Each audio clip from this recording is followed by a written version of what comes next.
Assalamualaikum warahmatullahi wabarakatuh. Selamat datang di channel kami ya. Kami akan membahas tentang bagaimana cara perlakuan kita, khususnya untuk rekan-rekan yang baru ingin menanam anggur ya. Pastinya akan bertanya-tanya ya, apa yang harus saya lakukan pertama, lalu apa yang harus saya siapkan, dan bagaimana cara memilih bibit yang bagus ya, serta bagaimana cara menentukan rambatannya, dan apakah ada perawatan khusus atau dibiarkan saja tumbuh. Biasanya rekan-rekan bertanya-tanya seperti itu ya.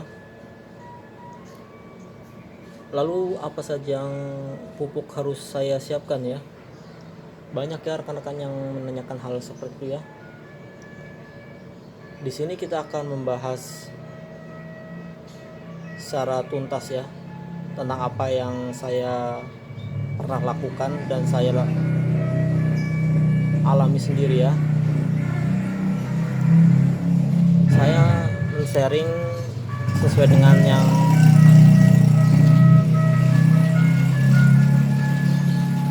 men-sharing sesuai dengan saya yang alami ya, yang saya alami ya. Jadi saya membahas tentang apa yang saya lakukan selama ini ya. Tentunya dari awal memilih bibit, menyiapkan pupuk-pupuk, menyiapkan insek, fungisida, bahkan gelas ukur, semprotan, gunting pruning ya, dan suntikan ya. Biasanya ini rekan-rekan yang disepelekan ini suntikan ya, suntikan baru ya, yang tidak ada jarumnya. Ini biasanya ini sangat berfungsi sekali ya, khususnya untuk menakar ya, untuk menakar seberapa banyak pupuk cair ya yang harus kita campurkan. Ini sangat berfungsi ya. Jadi untuk rekan-rekan hal sepele seperti ini jangan diabaikan ya. Lalu biasanya rekan-rekan juga misalkan menyiapkan semua peralatan atau persiapan tempur untuk menanam bibit, itu biasanya juga lupa ya. Lupa dengan ini ya, gelas ukur ya. Gelas ukur juga sangat berfungsi ya. Hal sepele tapi sangat diperlukan ya. Apalagi untuk rekan-rekan yang baru ingin menanam anggur ya. Jika ingin memix atau mencampur entah itu pupuk kimia atau pupuk organik cair, itu sangat kita butuhkan ya gelas ukur ya. Dan ini juga bisa menakar seberapa banyak pupuk yang kita berikan pada tanaman ya ketika sudah dilarutkan pada air ya. Jadi gelas ukur ini walaupun seperti wadah seperti ini tapi sangat berguna ya. Saya menggunakan gelas ukurnya yang ukuran 1 liter ya, atau 1000 ml ya. Ini sangat berfungsi sekali, multifungsi ya. Jadi untuk rekan-rekan jangan lupa disiapkan gelas ukurnya ya. Lalu setelah itu semprotan ya. Semprotan ini berfungsi sebagai untuk menyemprot ya, menyemprot area daun, batang, atau bahkan media tanam ya. Kalau saya biasanya menggunakannya semprotannya untuk media tanam ya. Misalkan sedang musim hujan, saya menggunakan fungisida dan insek ya. Fungisida itu untuk mencegah dari jamur ya. Jamur ada di media tanam ya. Jamur jahat ya, patogen. Biasanya itu jamur yang putih ya, kayak putih-putih seperti itu, yang nempel di batang atau di sekitaran batang ya. Itu sangat membahayakan tanamannya jika kita biarkan ya. Lama-lama itu akan mengikis habis tanaman kita. Jadi rekan-rekan siapkan semprotan juga ya. Di samping itu juga kita bisa menyemprot di area batangnya ya, di area batang primer, sekunder, bahkan tersiernya ya, dan di area daun-daun serta di ketiak-ketiak daun ya, dan tunas-tunas baru yang bermunculan ya. Jadi semprotan ini sangat berfungsi ya. Ini saya membeli sedot semprotannya ini seperti ini, yang warna kuning ini, karena yang biasa itu yang pasangannya ini cepat rusak ya, jadi saya membeli yang seperti ini ya. Ini cukup simpel ya penggunaannya ya, hanya ditarik dan disemprotkan saja. Fungsinya dia itu mengkompresi ya, jadinya ketika kita sudah memompa beberapa kali, nanti kita bisa menggunakan spray ini. Ini lebih efisiensi ya menurut saya pribadi, dan lebih tahan lama ya. Kepala semprotannya ini cukup murah ya, bisa dicari di marketplace, dan ini juga bisa diaplikasikan pada botol mineral ya, jadi sangat fleksibel sekali nih ulirnya ya, seperti ini ya, sangat fleksibel sekali ulirnya, bisa dipakai di mana saja, yang penting sama-sama ada ulirnya ya. Jadi untuk rekan-rekan jangan lupa untuk menyiapkan semprotan juga ya. Saya menggunakan semprotan yang model seperti ini karena lebih awet ya kalau menurut saya pribadi, dan juga untuk masalah harga juga murah ya, cukup murah ya. Hanya kekurangannya kurang pengkabutannya ya dibanding semprotan bawaannya ya, kepala semprotan bawaannya ya. Tapi kalau menurut saya pribadi sudah cukup ya. Lalu selanjutnya samping itu tadi ya yang kita bahas ya, fungisida rekan-rekan bebas ya menggunakan apapun fungisidanya ya. Tentunya pengaplikasiannya sesuai dengan dosis yang tertera ya. Kalau saya menggunakan fungisida Amistartop ya, Amistartop yang saya lakukan atau yang saya pakai selama ini sangat berfungsi ya, sangat bagus fungisidanya. Atau mungkin rekan-rekan memiliki fungisida yang lainnya juga bisa ya. Cara penggunaannya silakan dilihat di kemasannya ya, biasanya ada aturan pakainya ya. Biasanya 1 mili 1 liter air tanpa kaporit ya. Jadi untuk rekan-rekan jangan over ya dalam penggunaan fungisida. Jika kalau over bisa menyebabkan tanaman layu ya, atau bahkan kering. Jadi hati-hati ya penggunaan fungisidanya ya. Ini fungisida ini Amistartop ini mengandung bahan aktif ya, azoxystrobin ya, 200 gram per liter, dan difenoconazole ya. Ini ya. Ini bahan aktifnya ya. Jadi untuk rekan-rekan yang ingin menggunakan ini silakan, dan pastikan cara penggunaannya juga sesuai dengan dosis ya. Sesuai dengan dosis yang tertera ya. Ini dosisnya sudah hilang sepertinya, sudah rusak. Kalau biasanya saya menggunakannya 10 tetes ya, maksimal 10 tetes ya. Atau misalkan ingin menggunakan dosis rendah bisa 5-7 tetes ya untuk per liternya ya.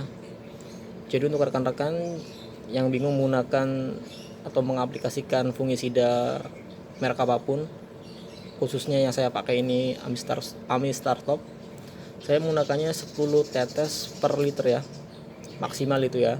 Tapi misalkan kalau untuk pencegahan biasanya saya menggunakan 5-7 tetes saja ya per liter ya, karena sudah 5-7 tetes itu sudah itu ya, cukup lebih dari cukup ya, cukup efektif.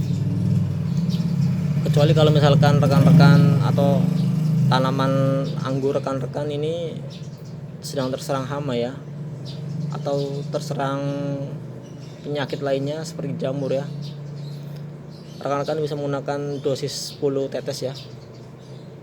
Semprotkan pada media tanam ya kalau fungisida ya. Selain media tanam juga kita harus semprot juga bagian daunnya ya. Namun kalau saya pribadi menyemprotnya saya lebih banyakkan di media tanam ya.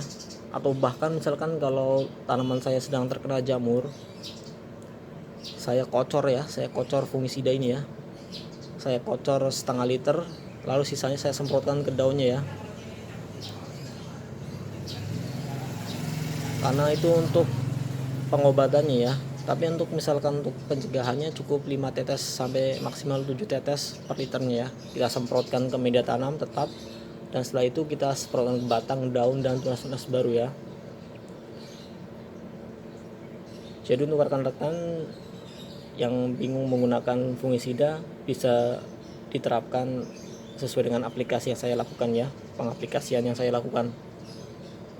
Biasanya penyemprotan yang dilakukan itu rekan-rekan bertanya-tanya ya, kapan penyemprotan fungisida atau insektisida yang tepat, apakah siang hari, sore hari, malam hari, ataukah kapan ya. Kalau untuk fungisida itu saya pernah melakukan penyemprotan di pagi hari, siang hari, dan sore hari, bahkan malam hari.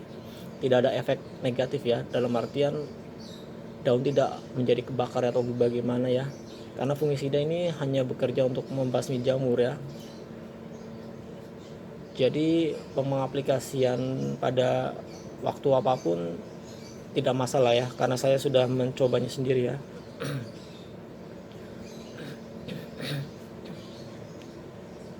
Yang terpenting sesuai dengan dosis saja ya, jangan sesuai atau jangan berlebihan dosisnya ya. Untuk pencegahan cukup 5-7 tetes per liternya, dan untuk pengobatan 10 tetes ya. Penyemprotannya kalau misalkan untuk pencegahan itu seminggu sekali ya, seminggu sekali. Kalau misalkan tanaman terkena jamur atau musim hujan, saya lakukan biasanya seminggu 2 kali ya, dengan dosis 10 tetes ya per liternya. Saya semprotkan ke media tanam, bahkan saya kocor, sisanya ke batang, daun, dan tunas-tunas baru ya. Jadi untuk rekan-rekan yang bingung pengaplikasian dan kapan waktunya, silahkan diikuti atau ditiru pengaplikasian menurut saya yang saya lakukan selama ini. Selanjutnya, selain fungisida, saya juga menggunakan insektisida. Ini sangat berfungsi sekali ya untuk membasmi hama ya. Insektisida ini sangat dibutuhkan sekali untuk rekan-rekan yang ingin atau baru menanam pohon anggur khususnya ya. Rekan-rekan kemungkinan harus memiliki ini ya. Setelah fungisida itu harus memiliki insektisida ya. Karena insektisida ini berperan aktif untuk mencegah serangga, hama, dan lainnya ya. Insektisida bisa menggunakan merek apapun ya, banyak ya insektisidanya ya. Dan untuk insektisida yang saya pakai ini Abasel ya, Abasel dan Sevin ya. Ini Abasel dan Sevin ya. Kalau Abasel ini saya biasa gunakan untuk seperti hama ya, hama trips, kutu perisai bisa saya pernah lakukan, atau hama-hama yang menempel di balik daun ya, seperti kutu putih ya, atau bahkan di media tanam ya. Ini sangat berfungsi sekali ya Abasel ya.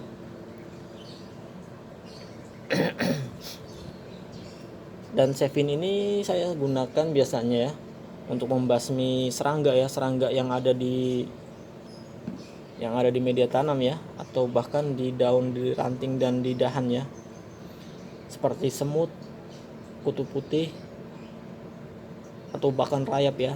Nah ini hati-hati ya rekan-rekan ya, jika misalkan media tanamnya terdapat semut atau kutu putih, segera tangani ya, segera kocor insektisida ya. Kalau saya menggunakan Sevin ya, kocor insektisida seminggu sekali ya, dengan dosis sesuai dengan di kemasannya ya. Kalau saya biasanya menggunakannya setengah sendok teh ya, atau bahkan maksimal 1 sendok teh untuk 1 liter sampai 2 liter air tanpa kaporit ya. Setelah itu saya kocorkan ke media tanam yang dihinggapi atau menjadi sarang serangga seperti semut, putih-putih atau bahkan rayap ya, saya kocor per 1 minggu sekali, sisanya saya semprotkan. Jika memang tanaman kita dalam keadaan genting ya atau urgent, kita pengaplikasiannya di rolling ya atau bergantian. Misalkan pertama kita menggunakan Abasel, kita kocor, kita semprot dengan dosis 10 tetes ya. Abasel ini kan cair ya, Abasel cair, sedangkan Sevin serbuk ya. Abasel 10 tetes per liter dengan cara disemprot daun rantingnya. Kemudian kita kocorkan ke media tanamnya atau kita semprotkan ke media tanamnya. Lalu kita diamkan ya sekitar 1-3-4 hari ya. Setelah itu kita gunakan Sevin ya. Pengaplikasiannya juga sama, dan dosisnya misalkan dosis tinggi bisa setengah sendok teh ya, atau 1/4 sendok teh dosis rendahnya untuk 1 liter air ya, atau 1-2 liter air. Pengaplikasiannya juga sama ya, dikocor atau disemprot ke media tanam dan disemprot ke dahan ranting daunnya ya. Jadi untuk rekan-rekan bisa mempunyai Abasel atau insektisida satu saja atau mempunyai 2 insektisida ya. Kalau saya sarankan rekan-rekan harus mempunyai 1 atau 2 atau bahkan lebih ya insektisida ya. Nanti penggunaannya di rolling ya, misalkan minggu ini menggunakan Abasel, minggu kedua menggunakan Sevin, atau minggu ketiga menggunakan yang lainnya ya. Nanti balik lagi ke Abasel, Sevin dan lainnya ya. Jadi untuk rekan-rekan kalau misalkan ingin menyiapkan insektisida ini, kalau bisa lebih dari 1 ya. Karena misalkan kalau kita menggunakan 1 insek, biasanya itu hama itu menjadi kebal ya.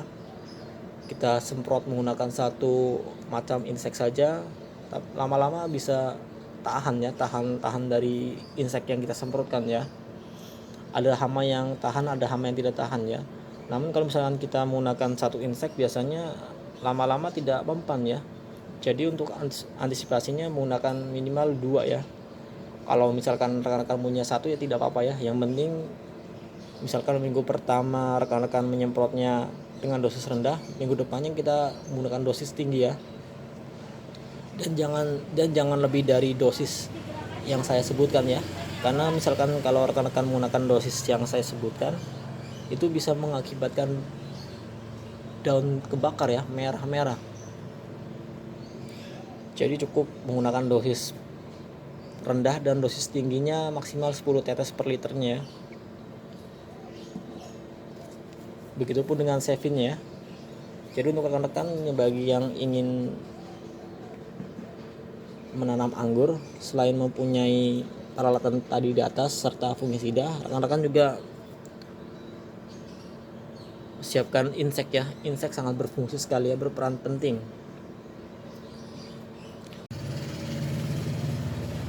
untuk pencegahan ya.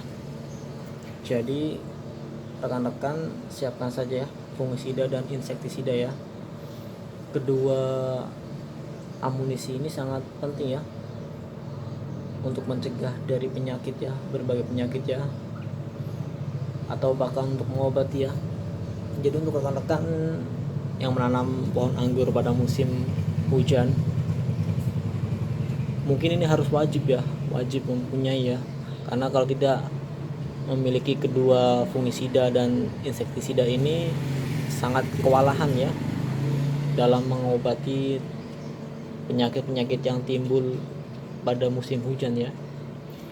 Walaupun sedang musim kemarau pun kita juga perlu menyiapkannya, karena walaupun tidak musim hujan, penyakit itu juga ada walaupun musim kemarau. Jadi misalkan sedang musim kemarau di tempat kita gunakan per 1 atau 2 minggu sekali ya, entah itu fungisidanya atau insektisidanya. Jadi kesimpulannya tetap harus kita pakai ya. Bedanya dengan pemakaian 1 minggu sekali atau 2 minggu sekali ya. Oke, selanjutnya setelah itu bagi rekan-rekan yang ingin menyiapkan semua kebutuhan pohon anggur, terutama pada pupuk kimianya, itu silakan sediakan semuanya. Namun jika rekan-rekan belum bisa menyiapkan semuanya atau hanya memiliki atau mempunyai satu pupuk kimia, dalam artian budgetnya pas-pasan seperti saya waktu pertama kali tanam, saya hanya memiliki satu pupuk kimia ya, yaitu NPK ya. Karena pada dasarnya tanaman itu membutuhkan unsur hara ya, unsur hara makro dan mikro ya, atau unsur hara yang sangat diperlukan utama atau pelengkapnya. Jadi untuk rekan-rekan jika misalkan belum memiliki atau belum bisa melengkapi kebutuhan tanaman, pupuk NPK sudah cukup ya sebenarnya. Tapi kalau misalkan bisa melengkapi semuanya lebih baik ya, karena tanaman itu membutuhkan unsur-unsur hara ya. Kalau misalkan hanya memiliki NPK sebenarnya cukup, hanya kurang lengkap ya, karena pada dasarnya tanaman itu membutuhkan unsur hara makro ya atau utama seperti nitrogen, fosfat, dan kalium ya. Nitrogen sendiri itu berfungsi sebagai atau efek positifnya pada tanaman itu untuk memacu atau mendongkrak agar tunas-tunas baru itu tumbuh. Jadi untuk rekan-rekan bagi yang mempunyai tanaman anggur, pohon anggur yang stuck, yang sudah berumur 3-5 bulan ke atas, tetapi perkembangannya lambat, tidak sesuai dengan keinginan, tidak sesuai dengan umumnya, silakan rekan-rekan lengkapi unsur nitrogen ya. Dan unsur nitrogen itu bisa untuk memacu atau memicu ya, mendongkrak agar tunas-tunas baru itu bermunculan ya. Dan di samping itu juga tumbuhan itu membutuhkan unsur fosfat ya, fosfat atau yang disebut dengan unsur P ya, unsur P. Fosfat itu berfungsi sebagai memancing ya, merangsang agar perakaran itu tumbuh ya. Perakaran itu tumbuh lebat ya, seperti perakaran serabutnya ya. Itu biasanya ketika kita memperbanyak unsur fosfatnya, itu akan memperbanyak akar tumbuh ya, jadi merangsang akar tumbuh dan bisa melebatkan akar ya jika kita meninggikan unsur fosfatnya.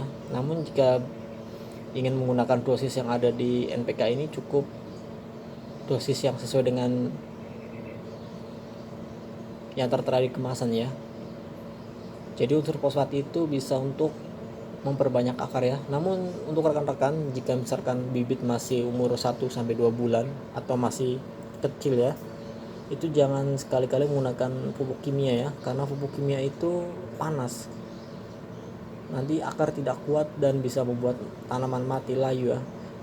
Jadi misalkan rekan-rekan memiliki bibit anggur dari usia grafting itu baru 1 bulan, saya sarankan jangan menggunakan pupuk kimia dulu ya, cukup disiram dengan air lori saja, air cucian beras per 3 hari sekali atau 5 hari sekali ya, atau menunggu media tanam itu kering ya.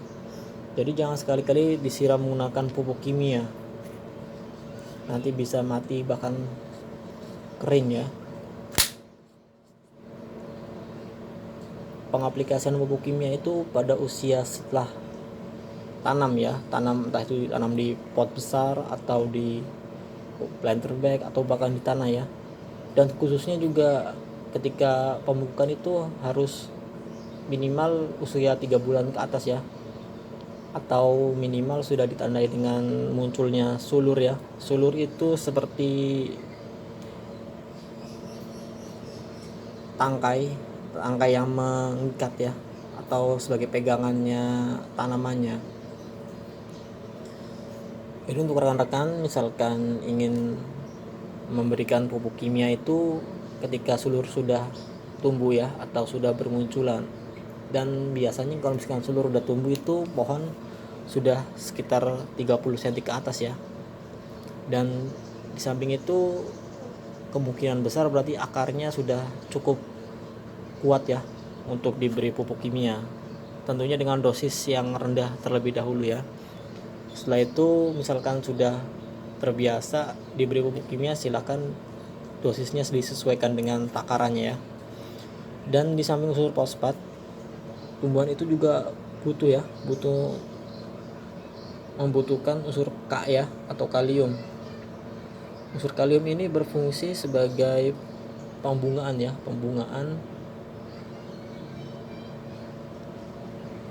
dan pengisian bunga ya, atau pengisian buah ya, atau bisa untuk juga yang disebut untuk pembuahan ya, pupuk pembuahan ya.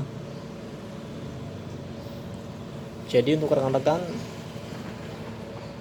yang belum bisa melengkapi atau belum bisa menyiapkan pupuk-pupuk yang diperlukan tanaman, jika misalkan mempunyai NPK saja sudah cukup ya. Tapi alangkah baiknya dilengkapi ya. Karena pada dasarnya tanaman itu membutuhkan 3 unsur ya, yang utama unsur NPK, nitrogen, fosfat, dan kalium. Dan fungsi dan kegunaannya dan manfaatnya sudah saya jelaskan di atas ya. Untuk rekan-rekan biasanya masih bingung ya untuk memilih NPK-nya, apakah NPK yang 15-15, 16-16 atau yang lainnya. Kalau saya pribadi, saya sarankan menggunakan NPK Ponska ya. Karena NPK Ponska Plus ini sudah mengandung sulfur dan zinc ya. Sulfur dan zinc ya, walaupun tidak banyak, namun ini cukup membantu melengkapi unsur hara mikronya, yang mana sebagai pelengkapnya, yang mana NPK-nya sudah terpenuhi 15-15, dan sulfur dan zincnya sangat berperan untuk pelengkap ya. Jadi untuk rekan-rekan misalkan ingin membeli NPK, saya sarankan NPK Ponska Plus ya, yang sudah tercampur atau ada kandungan sulfur dan zincnya.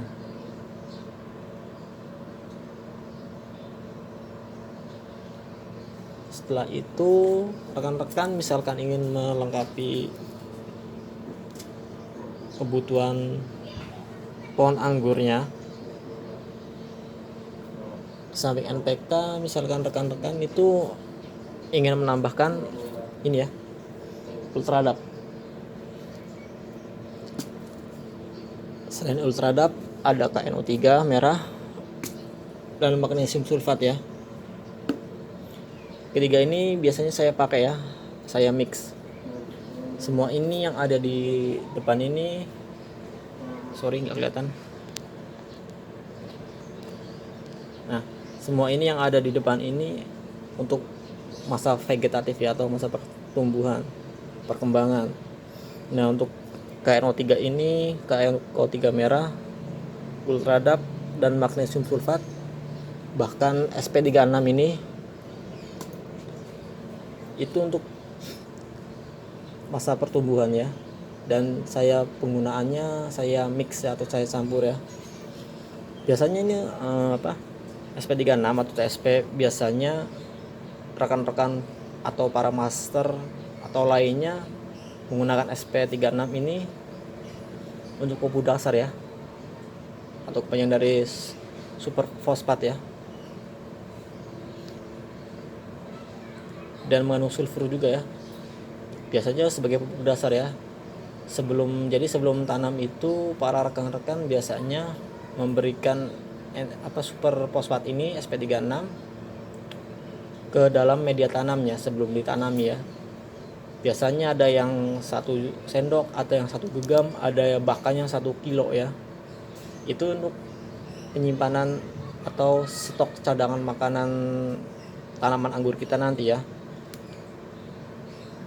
Kebanyakan pada para rekan-rekan kita itu menggunakannya pada awal tanam ya. Namun kalau misalkan di saya pribadi ini, walaupun saya juga menggunakannya, saya berikan di awal tanam seperti rekan-rekan atau sebagai pupuk dasarnya, saya juga menggunakan pada waktu-waktu selanjutnya ya, atau diiringi dengan pupuk vegetatif lainnya ya. Jadi untuk rekan-rekan silakan yang ingin melengkapi semuanya silakan, jika tidak ada cukup NPK juga sudah cukup ya. Di samping itu juga KNO3 merah ya.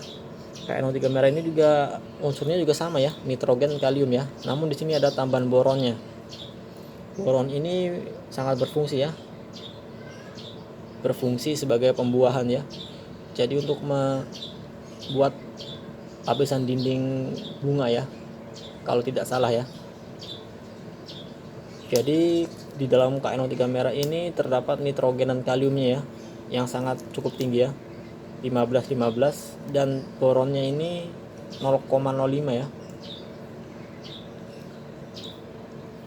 Semua pupuk yang ada di sini sebenarnya sama ya. Seperti Ultradap juga. Ultradap ini terdiri dari unsur nitrogen dan fosfatnya. Nitrogennya 12, fosfatnya 60 ya. Cukup besar ya fosfatnya. Dan magnesium sulfat ya. Magnesium sulfat, magnesiumnya 16, sulfurnya 13 ya, 16-13 ya. Jadi kenapa semua ini ada di sini? Jadi tadi di awal sudah saya sebutkan bahwa misalkan kita ingin memperbanyak akar misalnya, kita tinggikan unsur fosfatnya. Jika kita ingin memacu lebih atau mendongkrak lebih pertumbuhan tunas barunya, kita harus memperbesar unsur nitrogennya.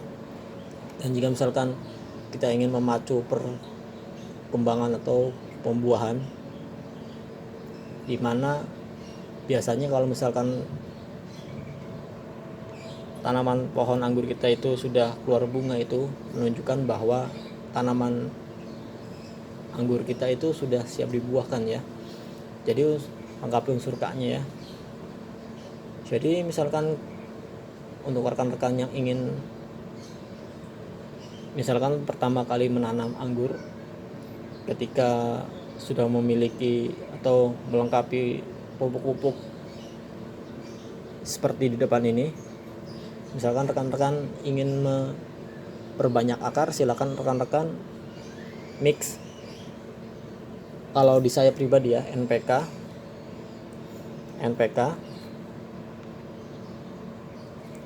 ya,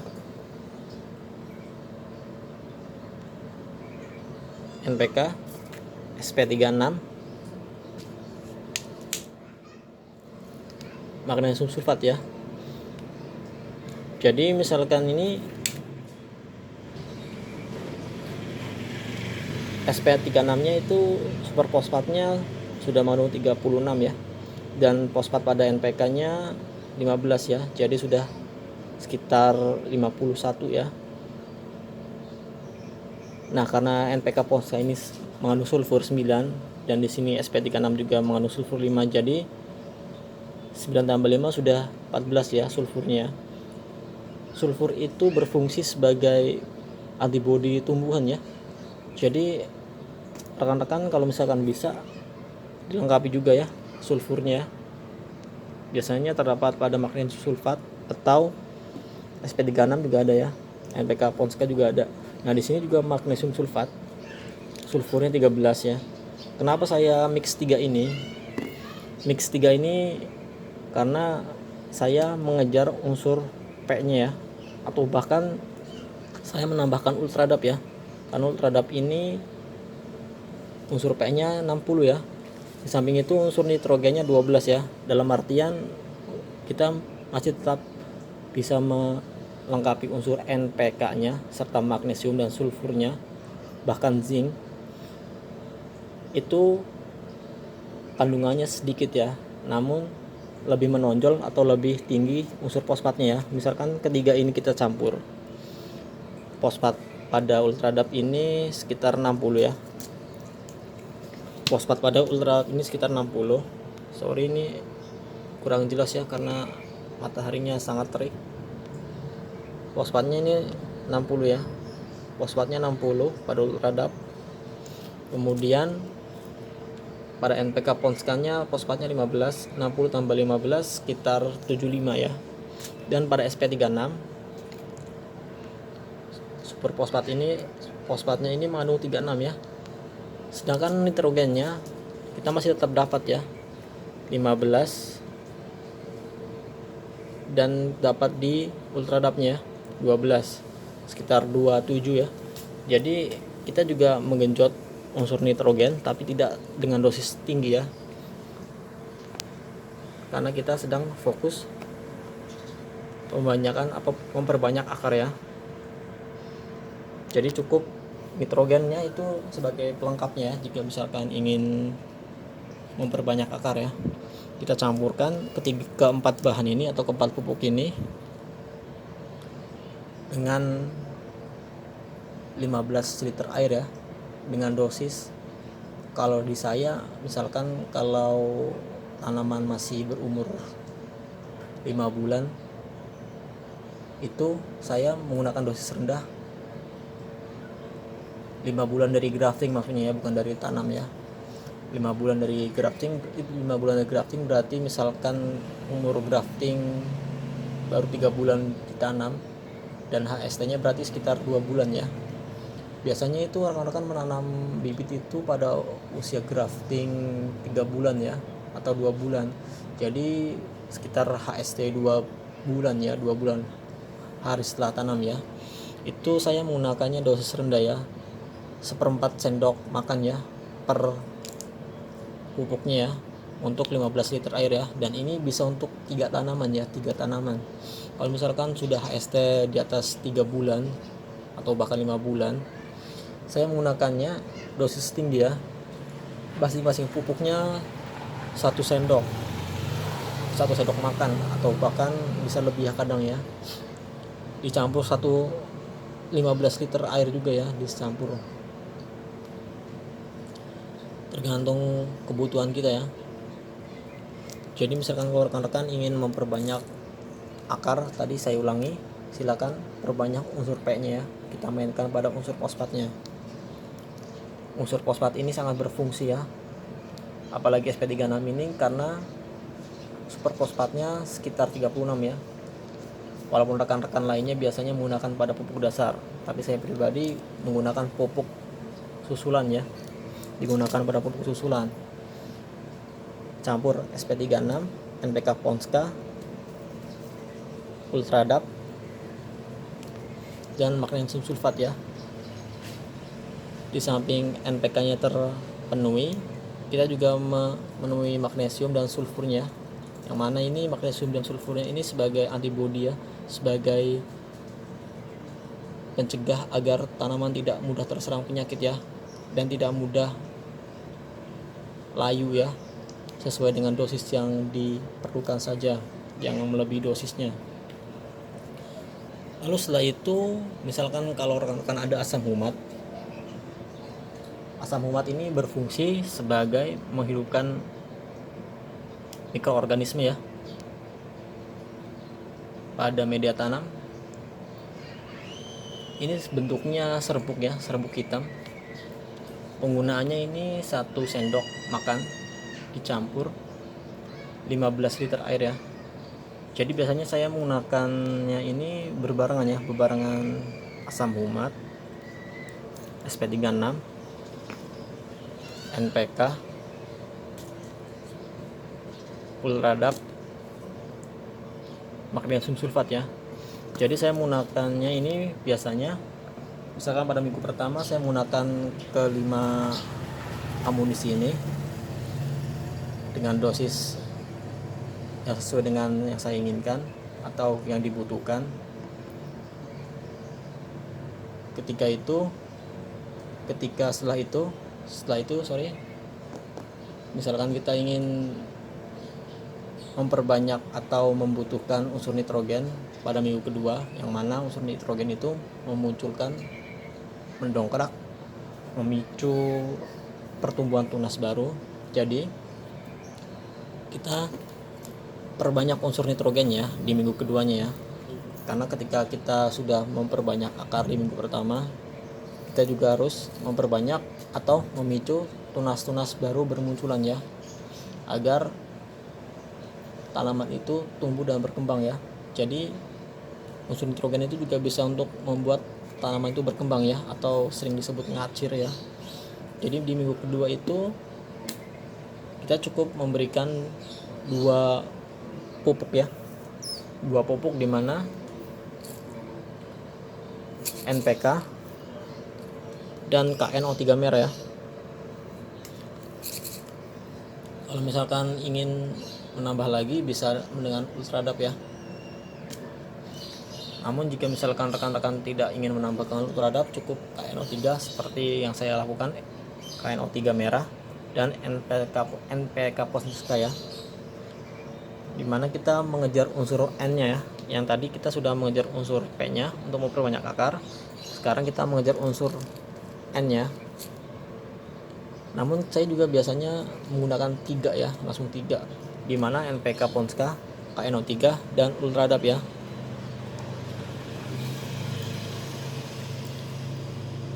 Jadi unsur nitrogennya ini 15 ya pada NPK, dan KNO3 15 juga ya, jadi sekitar 30. Misalkan kalau misalkan rekan-rekan ingin menggunakan kedua pupuk ini saja cukup, karena kita sedang mengejar unsur nitrogennya ya pada minggu kedua. Pengaplikasinya juga seperti di minggu pertama ya, dimana kita campur 1 sendok makan masing-masing pupuk ke dalam 15 liter air ya.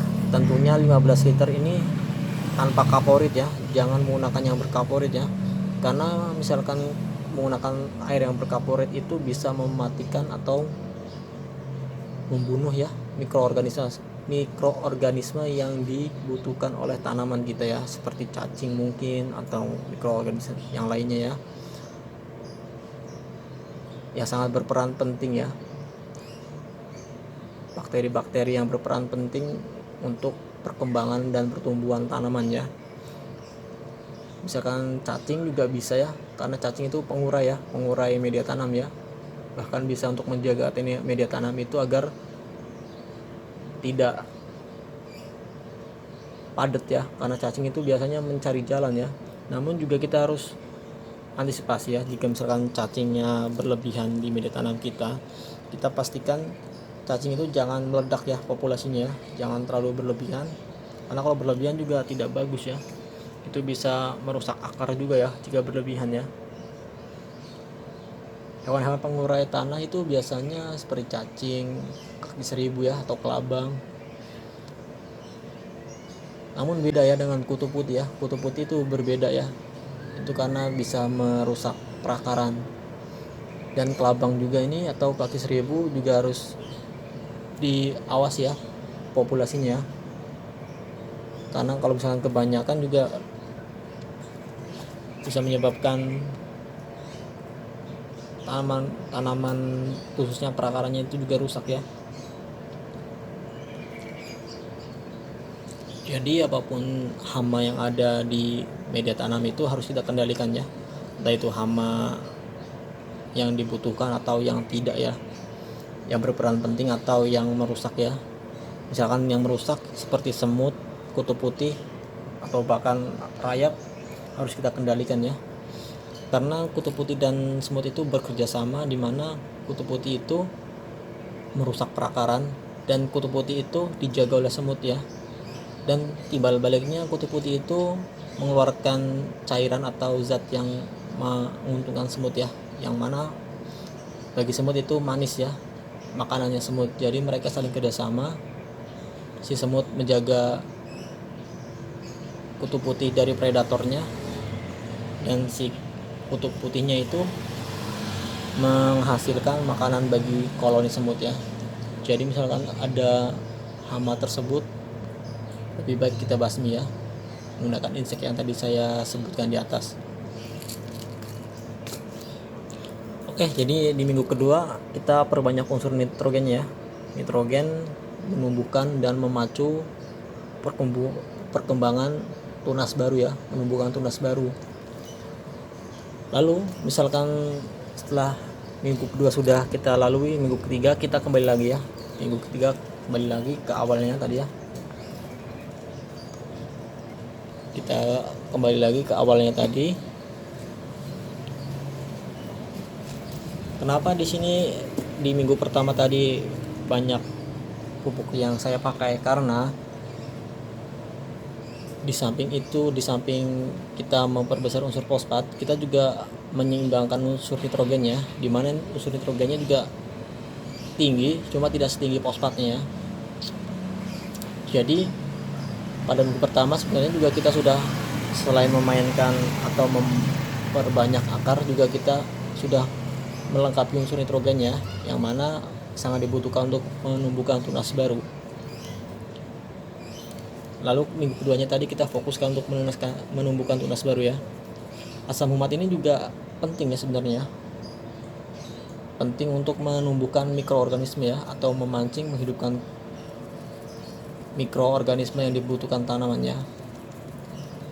Jadi untuk rekan-rekan, misalkan ingin tanahnya subur, gembur, cukup menggunakan asam humat ya. Namun misalkan rekan-rekan tidak ada asam humat, silakan menggunakan air leri atau air cucian beras, disiramkan atau dibarengi dengan penyiraman pupuk kimia tadi ya.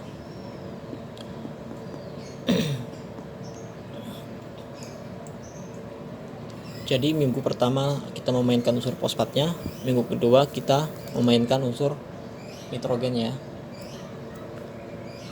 Ini khusus untuk pertumbuhan vegetatifnya ya, dan untuk tanaman anggur yang HST-nya di atas 2 bulan ya.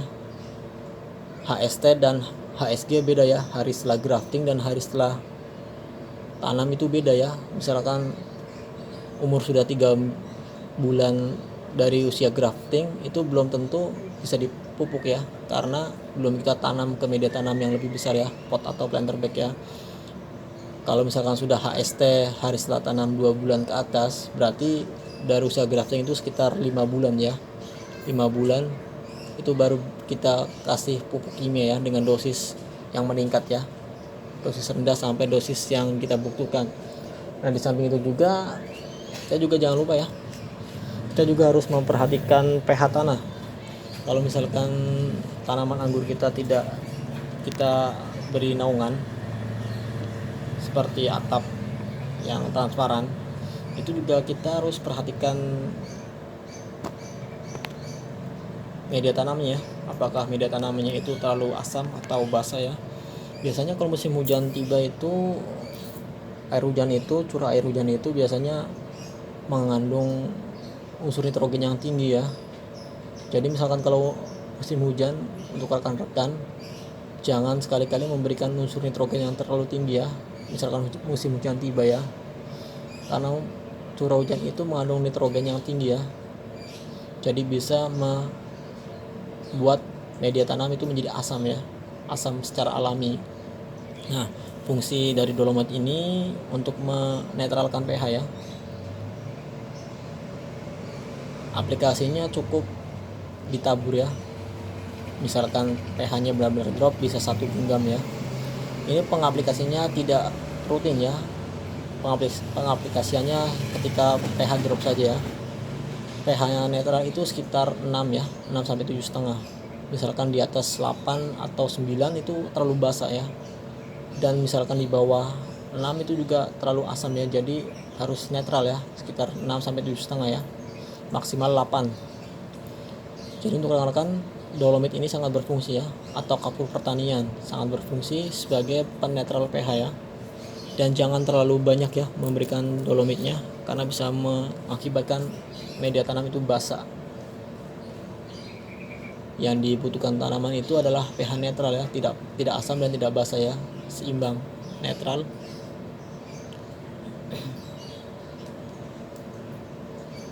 Jadi misalkan rekan-rekan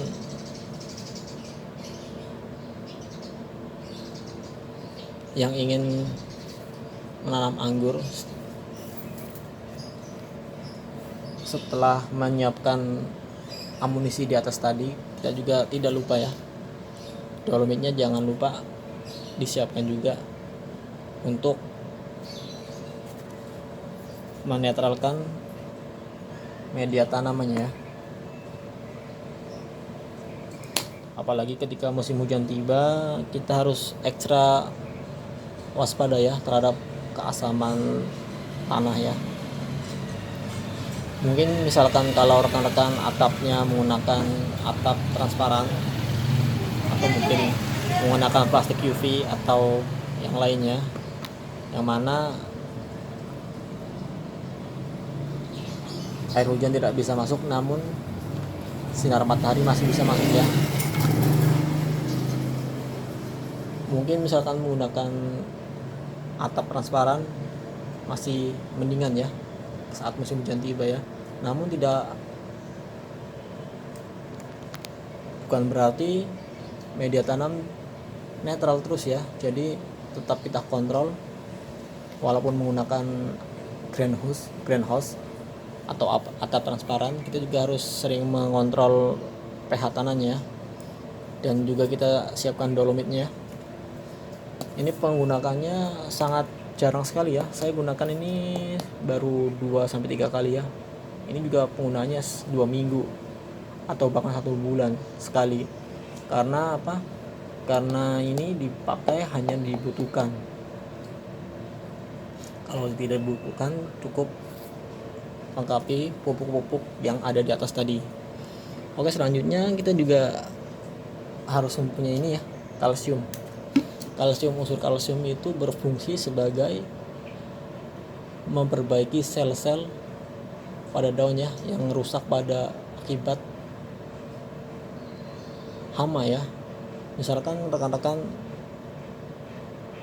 pohon anggurnya terserang hama ya, hama thrips, yang mana daun pohon anggur itu mengkerut, rusak, atau bahkan seperti gosong gitu ya, seperti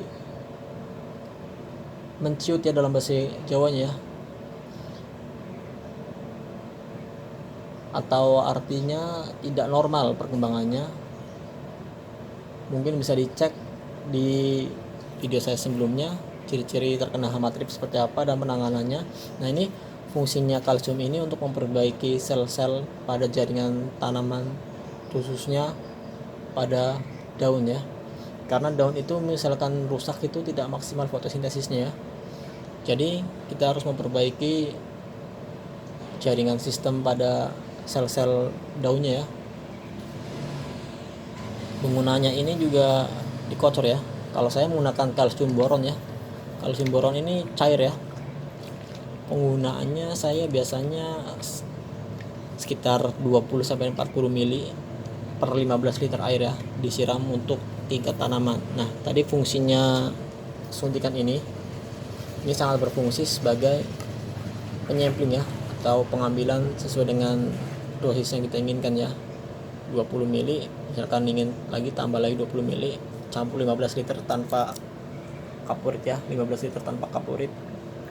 Sangat berperan penting ini ya, kalsium ya. Juga kalsium ini bisa untuk proses pembentukan beri ya, atau pengisian buah ya, agar rasa buahnya itu lebih manis ya. Dari info yang saya dapatkan, kalsium ini bisa memperbaiki struktur pada jaringan buah ya. Jadi sangat berperan penting selain mengobati sel pada daun yang rusak akibat hama thrips atau hama yang lainnya, bisa juga untuk sel pada buah ya, pada saat proses pembuahan. Jadi rekan-rekan, di samping melengkapi amunisi di atas, silakan lengkapi juga kalsiumnya ya. Nah, dan ini tidak lupa lagi E4 pertanian atau efektif mikroorganisme 4 ya. Misalkan rekan-rekan ingin mencari E4, cari yang warna kuning ya, karena yang warna kuning ini untuk pertaniannya. Ini berfungsi untuk pengurai ya, bahan pengurai. Misalkan rekan-rekan ingin membuat POC seperti POC telur dan air kelapa, silakan menggunakan E4 ini. Dan untuk proses pembuatannya ada ya di video kami sebelumnya, silakan dicari. Atau membuat PSB juga bisa, atau membuat media tanam yang difermentasi juga bisa ya. Videonya sudah ada di video kami sebelumnya, silahkan dicari saja kegunaan E4 ini untuk apa dan cara pakainya juga bagaimana, sudah ada di video kami ya. Sebenarnya E4 ini fungsinya sama semuanya, entah itu kita mau membuat pupuk organik cair atau mau fermentasi media tanam, itu sama aja ya, bagaimana cara penggunaannya. Jadi sangat berfungsi dan membantu para rekan-rekan yang ingin memfermentasi ya. Jadi siapkan E4 khususnya pertanian yang warna kuning. Untuk dosis dan penggunaannya silakan dicek di video kami sebelumnya, karena kami sudah mengulas bagaimana penggunaan E4 untuk fermentasi media tanam atau bahkan pembuatan pupuk organik cair ya. Selain di depan atau selain tadi yang saya sebutkan, ketika rekan-rekan sudah menyiapkan amunisi di atas atau di depan ini, atau minimal rekan-rekan mempunyai teorinya terlebih dahulu dan menyicil satu persatu amunisinya. Tadi yang saya sebutkan, walaupun rekan-rekan belum bisa menyiapkan semuanya, silakan siapkan NPK-nya ya. Ini untuk khusus tanaman yang sudah siap di pupuk kimia ya, yang mana HST-nya sudah di atas 1-2 bulan ya. Perlu kita ketahui lagi, HST dan HSG itu beda ya. Hari setelah grafting dan hari setelah tanam itu beda ya. Hari setelah grafting itu belum tentu akar sudah banyak ya, jadi jangan main kasih pupuk kimia ya. Cukup dikasih air lori saja sudah cukup ya. Ketika sudah ditanam ke media yang lebih besar, pot, planter bag, atau langsung ke tanah langsung, silahkan menggunakan pupuk kimia dengan catatan dosis rendah terlebih dahulu ya, jika masih baru ditanam ya. Jika sudah 3-5 bulan ke atas, silahkan menggunakan dosis yang diperlukan. Di samping itu kita juga harus memilih bibit ya, memilih bibit yang sesuai yang kita inginkan. Dalam artian kita mau menanam varian apa, itu terserah pada orang tersebut ya. Dan untuk rekan-rekan misalkan ingin memilih bibit, sebentar saya ambilkan. Nah ini ya bibitnya, bibit ninel kami. Ini usia dari grafting sekitar 2-3 minggu ya. Ini sempat terbengkalai ya, karena ditinggal sekitar 10 harian. Jadi perkembangannya cukup memprihatinkan tadinya ya, tapi ini sudah mendingan. Jadi untuk rekan-rekan harus bisa membedakan ya usia grafting dengan usia tanam ya. Kalau misalkan rekan-rekan membeli bibit, pastikan usia graftingnya itu di atas 2 bulan ya, di atas 2 bulan. Yang mana biasanya kalau misalkan di atas 2 bulan, bibit itu sudah tinggi sekitar 10-20 cm ya. Dan biasanya perakarannya sudah cukup kuat ya. Nah ini masih sekitar 5 cm. Ini karena ada 2 cabang ya, saya pelihara semuanya. Niatnya akan saya buat double cordon ya. Jadi mungkin kalau misalkan saya biarkan satu cabang, mungkin dia lebih ngacir ya, tapi saya biarkan dua-duanya, jadi nutrisi terbagi, jadinya mungkin lambat ya perkembangannya, karena kemarin sudah terbengkalai selama 10 hari, tidak saya perhatikan. Nah jadi untuk rekan-rekan jika ingin memilih bibit itu pastikan Satu, usia graftingnya itu di atas 2 bulan ya, yang sudah siap tanam itu di atas 2 bulan. Syukur-syukur sudah mencapai 3 bulan ya, yang mana kalau misalkan umur 2-3 bulan dari grafting itu biasanya sudah tinggi ya, sudah tinggi sekitar 30-50 cm ya. Dan di samping itu prakaranya juga pasti sudah banyak ya. Kalau misalkan semakin ngacir pertumbuhannya atau semakin lebat daun-daunnya, kemungkinan besar perakaran sudah kuat ya. Nah di situ jika sudah seperti itu berarti bibit tersebut sudah siap dipupuk ya, pupuk kimia dengan dosis rendah terlebih dahulu ya. Jadi untuk rekan-rekan misalkan memilih bibit, silakan pertama perhatikan usia graftingnya sudah usia berapa, minimal 2 bulan ke atas, dan cari yang mana daunnya sudah besar ya. Kalau bisa lebih besar dari yang di depan ini, sudah lebar-lebar ya, maksudnya ya sudah lebar. Dan misalkan rekan-rekan ingin cari bibit yang bagus sudah siap tanam, itu pastikan sudah keluar sulurnya ya. Silakan ditanyakan kepada sellernya yang dituju apakah ini bibit sudah usia 2 bulan ke atas atau belum dari umur grafting, dan di samping itu apakah sudah keluar sulurnya. Dan di samping itu juga pastikan sesuai dengan kevalidannya ya, atau sesuai dengan varian yang rekan-rekan cari ya. Biasanya rekan-rekan ingin mencari varian misalkan seperti Jupiter, namun rekan-rekan mencarinya di toko online ya, atau di marketplace. Biasanya sellernya ya ini sesuai dengan yang pesanannya Jupiter, namun ketika datang ternyata bibit lokal ya, atau Isabella. Itu sangat banyak terjadi pada rekan-rekan yang membeli bibit secara online ya. Jadi untuk rekan-rekan yang ingin membeli bibit secara online itu harus memiliki referensi seller yang amanah ya, atau lebih baik rekan-rekan datang langsung ke lokasi seller terdekat ya yang ada di kota rekan-rekan ya.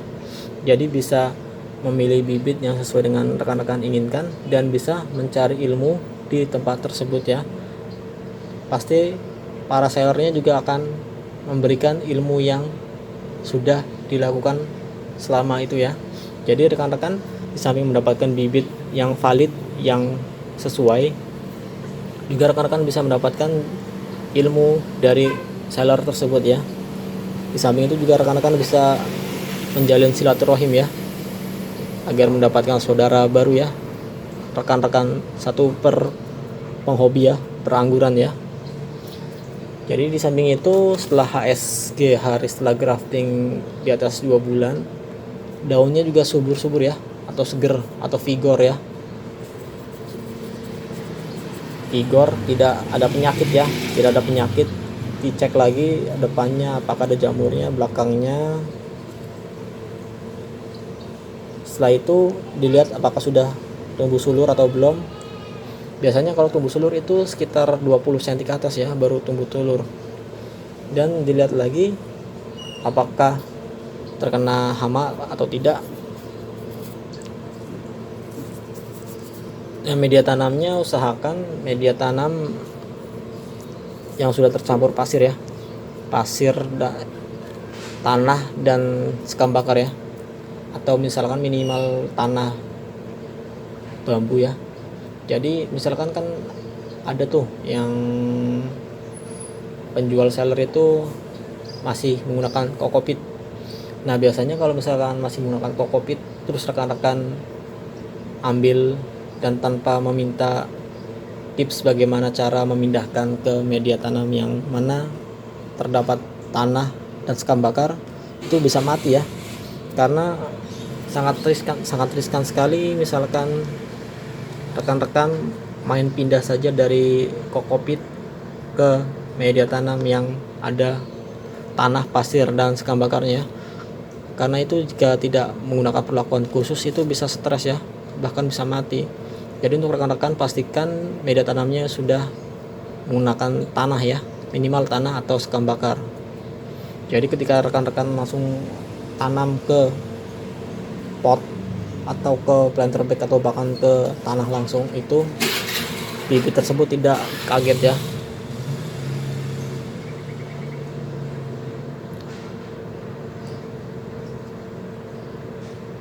Dan untuk rekan-rekan yang baru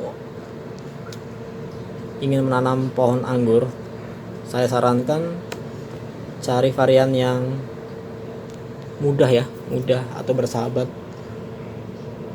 Varian yang mudah dan bersahabat yang saya tahu dan saya pernah piara itu antara lain Jupiter, Ninel, Baikonur,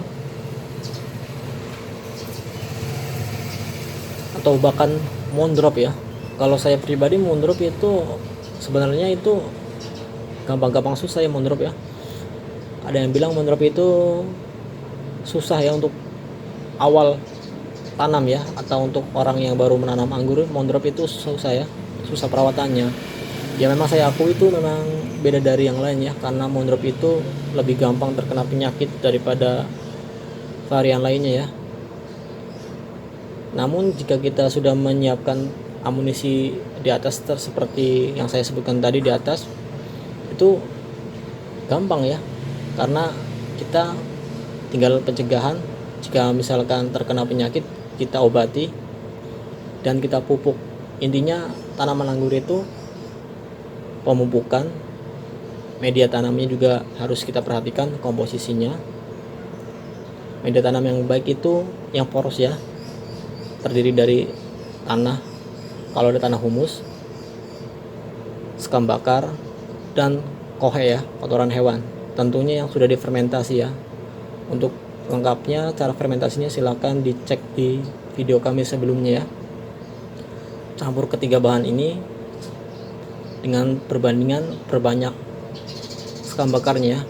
Misalkan kohe 1, tanah 1, sekam bakarnya 2 atau 3 ya, karena untuk drainase ya, atau untuk penyaringan agar tidak pengendapan saat kita menyiram air ya, atau tidak becek ya, tidak mengendap ya airnya. Karena kalau misalkan kita menggunakan sekam bakar, air akan mengalir begitu saja ya. Jadi untuk rekan-rekan perhatikan juga media tanam yang akan dipakai. Media tanam yang bagus akan menghasilkan pohon yang bagus ya. Setelah itu kita beri pupuk susulan saja ya, ketika kita sudah menyiapkan media tanam yang bagus ya.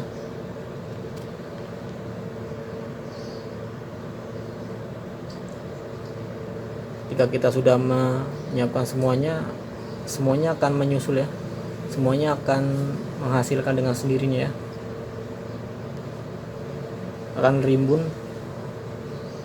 dan tinggal penanganan dan perawatannya saja ya. Yang terpenting tadi sudah disiapkan semua amunisi yang saya sebutkan, kegunaannya sudah saya sebutkan, dan tinggal rekan-rekan lakukan saja ya, tinggal mencari bibit, tanam, pupuk, rawat,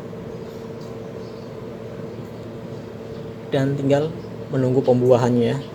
Jadi untuk rekan-rekan tetap semangat ya, apapun yang rekan-rekan miliki, entah itu varian apapun, entah itu rekan-rekan yang memiliki bibit lokal atau korban marketplace yang bilangnya impor tapi lokal, yang tadinya Mason Jupiter jadi Isabel, itu tetap dipiara ya, karena semua itu berfungsi ya, bisa di grafting nantinya. Jadi untuk rekan-rekan jangan semangat, jangan pesimis, tetap optimis, yang semangat, jangan menyerah, semua itu akan ada hasilnya. Jadi untuk rekan-rekan cukup sekian ya tentang pembahasan penanganan dari awal sampai akhir ya, secara tuntas yang saya alami ya, yang saya lakukan selama ini dari awal bahkan sampai akhir tadi sudah saya itu. Dan untuk proses pembuahannya tinggal menggunakan pupuk generatif saja ya. Yang terpenting memang jika rekan-rekan baru menanam anggur, pohon anggur itu yang penting kita perhatikan perkembangannya atau pupuk vegetatifnya ya, karena pembuahan itu akan mengikuti setelah kita melengkapi pupuk vegetatifnya ya. Jadi untuk rekan-rekan jangan khawatir, jangan risau Kalau misalkan tanamannya belum berhasil tumbuh atau bahkan berbuah, yang terpenting kita lengkapi dulu pupuk vegetatifnya atau pertumbuhannya. Oke, cukup sekian dari saya. Apabila ada kekurangan dan kesalahannya silakan di komen atau diberi saran ya. Kita akan menerima saran dan kritikan yang positif ya, jangan yang menjatuhkan ya. Terus dukung channel kami ya, jangan lupa like, subscribe, dan share ya, agar kami lebih semangat lagi untuk membuat video-video tentang perangguran ya. Karena setiap usaha pasti ada hasilnya ya. Jadi usaha yang kita lakukan secara maksimal, insya Allah hasilnya akan maksimal ya. Di samping itu juga kita jangan lupa ya berdoa ya, karena semua itu tergantung Allah ya. Allah Ta'ala yang menumbuhkan dan membuahkan ya. Kita hanya bisa ikhtiar berusaha ya, dan Allah itu yang menumbuhkan dan membuahkan ya, karena semua itu hanyalah ciptaan Allah Subhanahu wa Ta'ala ya. Tidak lepas dari itu, kita hanyalah berusaha ya, kita berusaha yang merencanakan dan yang